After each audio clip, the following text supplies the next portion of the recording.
Welcome to Bedtime Scaries. It is unsettling to think that there are always unseen eyes on you of all sizes in the woods. Luckily, most of them just belong to animals. Content warnings for all parts of tonight's story can be found in the description. Tonight's story is part 4 of Search and Rescue Woods by Kerry Hammond.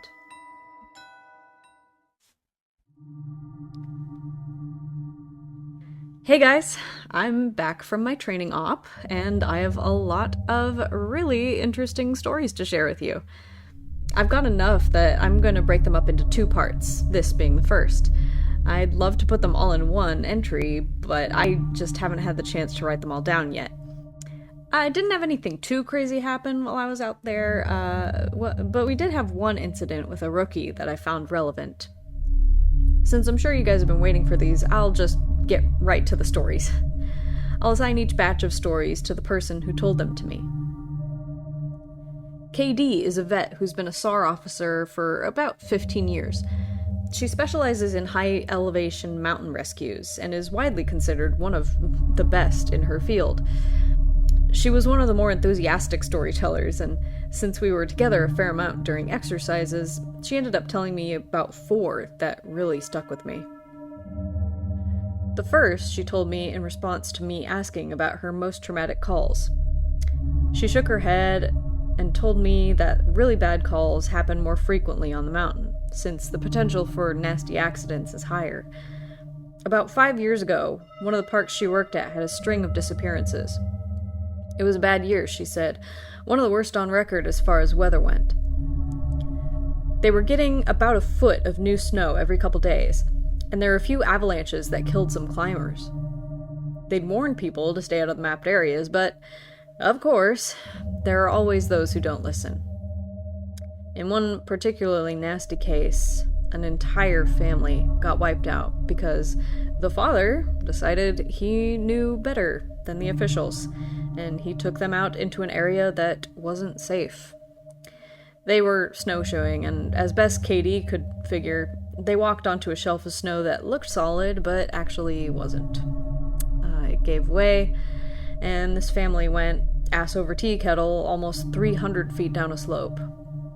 They landed on rocks at the bottom, and the parents died instantly. One of the kids did as well, but the other 2 survived. One had a broken leg and fractured ribs. The other was almost unharmed, save for some bruising and a sprained ankle. The uninjured child left his sibling behind and set out to find help. Katie said that the kid didn't make it more than a half mile before the storm overtook him.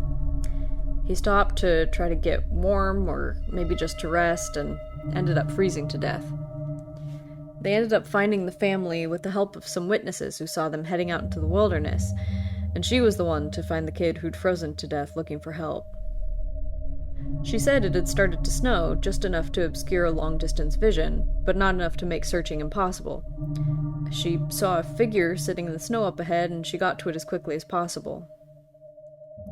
She described in detail how, as she got closer, she realized first that it was a child, and second that they were deceased, and third that they had frozen in one of the most pitiful positions she'd ever found a corpse in. The kid was sitting upright, with his knees tucked up against his chest. His arms were curled around them, and his head was tucked up in his coat. When she moved the coat to look at his face, she saw that he'd died crying. His face was twisted, and the tears were frozen on his cheeks. She said it was painfully obvious that the kid was terrified when he'd succumbed to hypothermia, and as a mother, it broke her heart. She told me repeatedly that she hopes the father is burning in hell as we speak. The other traumatic story she told me that stood out in my mind was one that happened when she was a rookie. Her team got a report of an experienced climber who hadn't come home the previous day. His wife was convinced that something bad had happened because he'd never failed to come home on time. They were out looking for him, and had to climb what sounded like some very technically challenging parts of the mountain. They got to a relatively flat area, and Katie started to see blood in the snow. She followed the trail, and as she went, she started seeing little bits of tissue. She wasn't sure exactly what body part it had come from, but the farther she followed it, the more there was. She follows this blood and tissue trail to a sheltered area under a cliff face, and she finds the climber. She said there was so much blood, more than she'd ever seen before. He was lying face down, one arm stretched out in front of him, as if he'd died crawling. She looks closer and she sees he's been partially disemboweled, which is where the tissue had come from. The guy had an ice pick tucked into a hip holster, and it's covered in blood. Of course, they'll never be sure exactly what happened, but she said as best as she can figure, this is what went down. The guy had been attempting to climb to the next area, and had been using his ice axe to ascend. He probably hit a loose patch and had fallen. On the way down, or possibly when he landed, he'd gotten impaled on the axe, and it had disemboweled him. He dragged himself along, tearing pieces of himself out as he went, and had died under the cliff face. She isn't terribly bothered by gore, but I guess a few of the guys who came to help her remove the body threw up when they turned him over, and a good portion of his intestines spilled out. I mentioned to her that I was interested in hearing about any experiences she'd had with people completely disappearing. Her eyes lit up, and she leaned in close to me. "Want to hear a real doozy?" she asked. She tells me about how, when she first started, there was a case that got a lot of attention in the media. A family had been out berry picking in the area of the forest very close to the entrance of the park. They had 2 little boys, both under the age of 5, and at some point during the day, one of them vanishes. There's an absolutely massive search, and they find absolutely nothing. It's another one of those cases where it's like the kid was never there in the first place. The dogs just sit down and won't pick up on anything, and no trace of the kid is found. The search goes on for about 2 months, but eventually it's called off. Fast forward 6 months later, the family comes back to place flowers at the memorial that's been set up there for the kid. They bring their other son. While they're placing the flowers, they lose sight of the kid for about 3 seconds, and in that span of time, he vanishes into thin air. Now, obviously, the parents are beyond devastated. It's awful enough to lose one child, but to lose 2 is beyond imagining. The search is huge, one of the largest in state history. There are about 300 volunteers combing every inch of this park looking for the kid. But again, there's no trace of him. The search goes on for about a week, with people looking miles from the part of the park he vanished from. And then, almost 2 weeks later, a volunteer almost 15 miles from the designated search area radios that he's found the kid. They assume the kid was dead, but the volunteer says that he's not only alive, he's in good shape. Katie and her team go out to recover the kid, but when they get there, she can't believe that this is the kid that's been missing. His clothes are clean, there's no dirt on him anywhere, and he doesn't appear traumatized. The volunteer says he found the kid sitting on the log, playing with a little twig bundle that's bound together with some old rope. Katie asks him where he's been, who he was with for the last 2 weeks, and the kid tells her that he's been with the Fuzzy Man. Now, Katie firmly believes in Bigfoot, so she gets all excited and asks what he means by fuzzy. Was he hairy? But the kid says, no, he wasn't hairy. He was a fuzzy man. And he describes a man that's blurry, like when you close your eyes, but not all the way closed. He says the man came out of the trees and took the kid with him into the woods. The kid says he slept in a hollow tree, and the fuzzy man gave him berries to eat. Katie asks if the man was mean, if he scared the kid, and the kid says, no, he wasn't scary, but I didn't like how he didn't have eyes. Katie said they get the kid back to headquarters, and the cop takes him down to town to talk to him more about what happened. She's friends with the cop that talked to him, and she said the kid described being kept in this tree by the fuzzy man and giving berries whenever he was hungry. He was allowed to wander around a very specific clearing, but when he tried to go further, the fuzzy man would get mad and yell real loud even though he didn't have a mouth. When the kid got scared at night, the fuzzy man made it go brighter and gave him the twig bundle. He said the fuzzy man was going to keep him, but he had to let him go because the kid wasn't the right kind. He either can't or won't elaborate more on that. The cops are just sort of left scratching their heads, and the search for his brother is renewed with no results. The kid has no idea where his brother might be, and they never find him. The last story that KD told me was something that happened to her when she got separated from her training group when she was a rookie. They were learning the basics of high elevation belaying on the well-mapped side of the mountain, and she had to use the bathroom. She went off about 50 yards from the group during a meal break and did her business. I'll tell the rest exactly as she told it to me. So I go to take a piss, and once I'm done, I start going back to the group. But I've only gotten about 5 feet when I realize I have no idea where I am. And this wasn't I got turned around lost. I mean, I had literally no fucking clue where I was. If you ask me, I don't even think I'd be able to tell you what state we were in. It was sort of how I imagine people with amnesia feel, you know? You're completely lost and you have no idea what to do. So I just stood there a while, just trying to figure out where the fuck I was and what I was supposed to do. But the longer I stand there, the more confused and turned around I get, so I started walking. As I recall, I just picked a random direction and went for it. And as I'm walking, it's just getting worse and worse to the point where I have no concept of why I'm on the mountain in the first place. I'm just trudging through the snow, and then I start hearing this voice.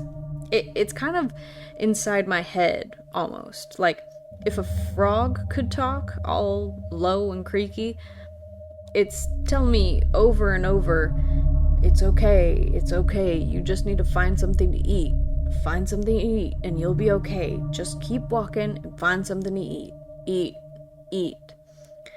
So I start looking around for anything I can eat, and I swear to God, I've never felt that hungry in my whole life. It was bottomless, and I think I'd have eaten just about anything you put in front of me right then.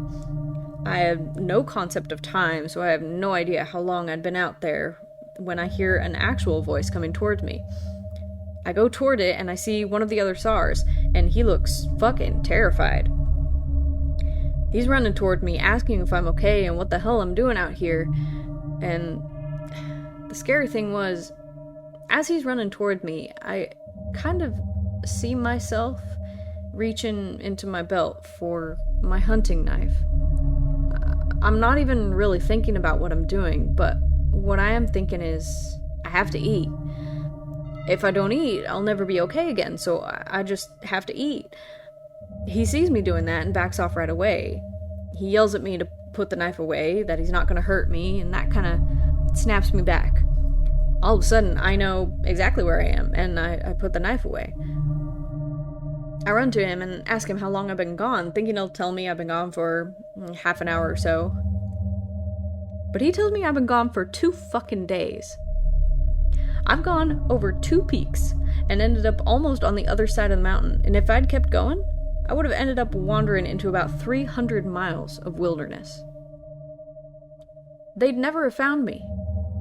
He can't believe I'm not dead, and of course, I don't know what the fuck to think. To me, no time has passed at all. I don't say anything, I just go back with him to a rendezvous point, and I'm taken back to HQ to be airlifted to the hospital. When I get there, they do all kinds of tests and try to figure out what happened. As best they can guess, I had some kind of weird fugue state, which is kind of like amnesia or a weird seizure that knocked my brain out of whack. But the truth is, we really don't know. It's never happened again, but I'll tell you, ever since then, I never go out there alone. People rag on me for making them come with me when I have tried to leave the group, but I just tell them that listening to me piss in the snow is better than losing me for 2 fucking days on a freezing mountain. The next person I talked to was EW, a former trainer who now works as an EMT. He still comes to ops like this to help out, but it doesn't work full-time with us anymore. He specialized in finding lost kids. He just seemed to have a sixth sense when it came to knowing where they'd gone. He's a legend among the more senior vets, but he gets embarrassed if you compliment him on his work. He sat down with me at dinner one evening, and we ended up swapping stories. Most of them were just casual, but when we got on the subject of our weirder calls, I mentioned that I'd had a buddy who'd gone up a set of stairs.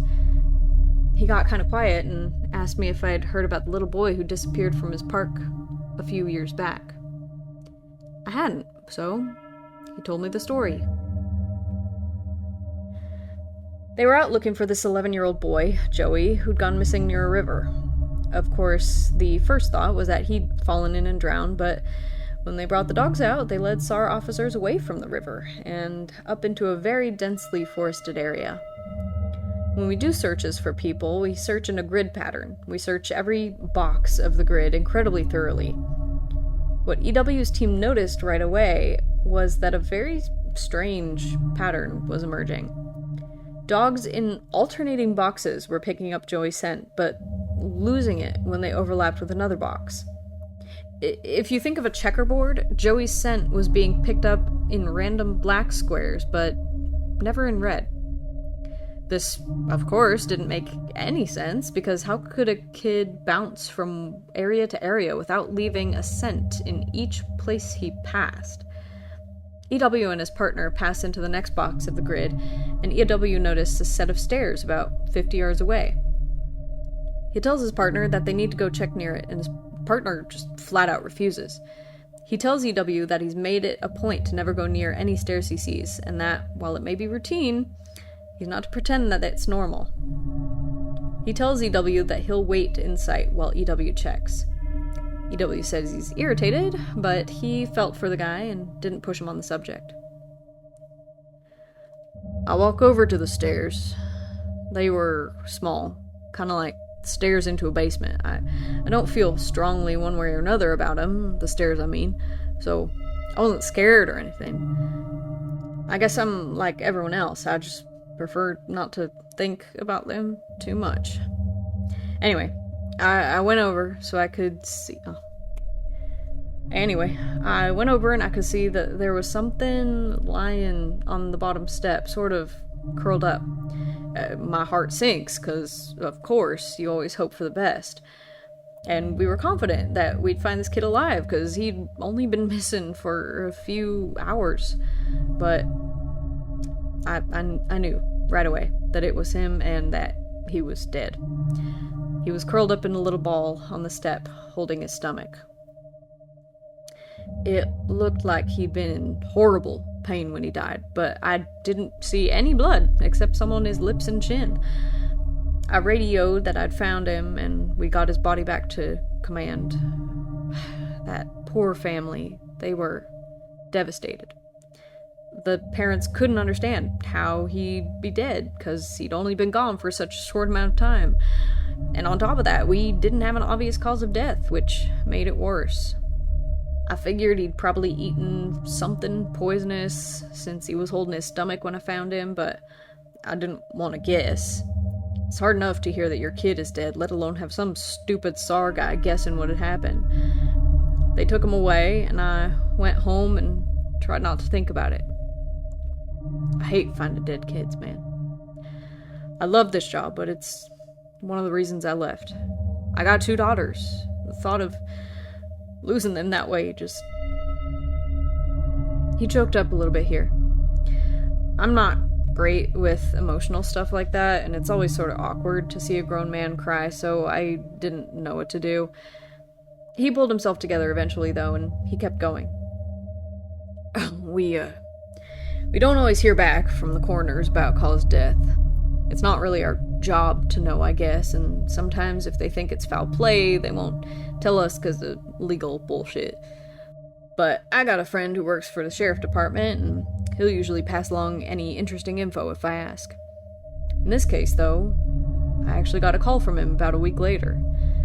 He asked if I remember the kid, and of course I do, and he says some seriously weird shit is going on. He tells me, "UW, man, you're gonna think I'm crazy, but the coroner has no idea what happened to this kid. He's never seen anything like it." My friend goes on to tell me that when the coroner opened the kid up, he couldn't believe what he was seeing. The kid's organs were like Swiss cheese. Quarter-size holes were punched clean through just about every single organ this kid had, from his heart to his lungs. But his colon, his stomach, his kidneys, and even one of his testicles, they were full of these clean holes. My friend said the coroner described it as if someone had taken a hole punch and punched holes out of everything. They were so neat. But the kid didn't have a scratch on him, no entry or exit wounds. The closest anyone had ever seen like it was a guy who'd filled himself full of a buckshot a year or so back while cleaning his rifle. No one had a clue what could possibly have caused it. My friend asked if I'd ever heard of anything like it, or if we'd had similar cases in the past, but I'd never heard of something like that, and I told him I wasn't going to be of any help to him. As far as I know, the coroner determined the cause of death was something like massive internal bleeding, but no one knows what happened. I've never been able to forget that kid. I have nightmares about it sometimes. I don't let my kids go into the woods alone, and when we go together, I never let them out of my sight. I used to love it out here. But that case and a couple others just sorta ruined it for me. Dinner was over, so we started to clean up and go back to our cabins. Before we went our separate ways, he put his hand on my shoulder and looked at me real close. He tells me that there are bad things out here. Things that don't care if we have families or lives. Or that we can think and feel. He tells me to be careful, and he walks away. I didn't get a chance to talk to him again, but that story stuck with me. By pure coincidence, I got to talk to another vet, PB, who's been in SAR field for years. We were partnered on a grid sweep during a training exercise, and we were chatting casually about how we liked the job, what kind of things we'd seen, and the like. At one point, we passed an old set of stairs, though these were probably from an old fire lookout, given the area that we were in. I sort of casually mentioned that I was curious about the stairs, and that I wished I knew more about them. He got kind of quiet, and looked like he wanted to tell me something, but wasn't sure if he should. Finally, he told me to turn my radio off. Obviously, this is something we are never, ever supposed to do, but I did it. He did the same. About 7 years ago, he tells me, he was out on call with a rookie. They were in an area of the park that's had a lot of strange reports and events. Disappearances, stories about lights in the forest, odd noises, things like that. The rookie was totally spooked, kept going on and on about things out in the woods. According to PB, the guy just wouldn't stop talking about the goat man. Just on and on. Goat man this, goat man that. Finally, I told him there was plenty else to be afraid of out here that was very real. That he'd better get over this thing with the goat man. The rookie wanted to know what kinds of things I was talking about, and I just told him to shut up and walk. We crested a little ridge, and there was a staircase about 10 yards ahead. The rookie stops dead in his tracks and just stands there, looking at them. I tell him, see? That's something you should be afraid of. The rookie asked me what the hell these are doing out here, and for some reason, I just open up and tell him the truth. Or, what I've been told is the truth. I could have gotten in a lot of trouble for doing what I did, and I could get in a lot of trouble for repeating it to you. But you're a nice kid. I want you to stop looking into this. Quit while you're ahead. So I'll tell you what I know, under the condition that you never breathe a word of this to the soups. I told him I wouldn't say a word, and he double-checks our radios are off. When I first started out, we were a little less tight-lipped about him, and other things that happen out here. We warned people before they were even hired that there was weird shit going on. I guess the Forest Service was tired of having such a massive turnover rate, and they wanted people to know what they were getting into. So they started having people sign these agreements that they wouldn't go to the media about what they were going to see. The FS didn't want to scare people away, so the last thing they needed were spooked rookies running off to the media with stories of ghosts and haunted stairs, but eventually, they found out the agreements weren't necessary. People not only didn't want to talk about what they saw, they wouldn't. A few times, media tried to talk to people when kids or hikers would disappear, and no one would say a word. I can't really explain it. I guess we just don't really want to admit that anything's wrong. This is our job, to be out in the woods every single day. We don't need to be spooked, and the best way to avoid that is to pretend that everything's okay. So I'll tell you everything I can think of, and after that, I'm done talking about it, for good. And I expect you not to bring it up around me, ever. The stairs have been out here for as long as the parks have existed. We have records going back decades describing them. Sometimes people go up them, and nothing happens. Other times...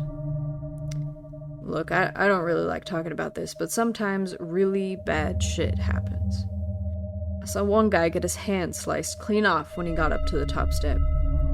He reached out to touch a tree branch, and it happened so fast. 1 second, his hand was there, and the next, it was gone. Completely clean wound. We didn't find his hand, and the guy almost died. Another time, a woman touched one of the stairs, and a blood vessel in her brain exploded. Literally exploded, like a water balloon. She just sorta stumbled down and came over to me, and all she got out was, "I think something's wrong with me."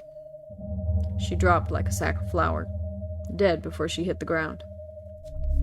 I'll never forget the way the blood leaked into the inside of her eye. Before she died, I watched it turn red. I watched it happen, and there wasn't a single thing I could do to help. We warn people not to go anywhere near them, but there's always at least one idiot who does. And even if nothing happens to them, something bad always happens. Kids go missing as we're on their trail. Someone dies the next day, cut in half in a completely safe part of the park. I don't know why, but something bad always happens. I don't know exactly why they're out here, but it doesn't matter. They're here, and if we're smart, we'll tell our new officers exactly what they're capable of. We're both quiet for a while. I was afraid to talk, because I wasn't sure if he was done. He looked like he wanted to say something else. Finally, he spoke up again. "Have you ever noticed how you can't find the same ones twice?" I nodded, expecting him to continue, but he just stayed quiet, walking beside me. And eventually he started a story about the biggest deer he'd ever seen in the park. I didn't bring up the subject again, and I didn't press him for any more stories. He dropped out of op the next day. Apparently he left before the sun came up. He said he was sick. None of us have ever heard from him since he left. I'm gonna stop here for the time being. I'll try and post the next part in the coming days, but what with it being the end of summer, things are pretty busy here. Thanks for the continued interest, guys. You've really awakened this curiosity in me I didn't know I had. Sleep tight.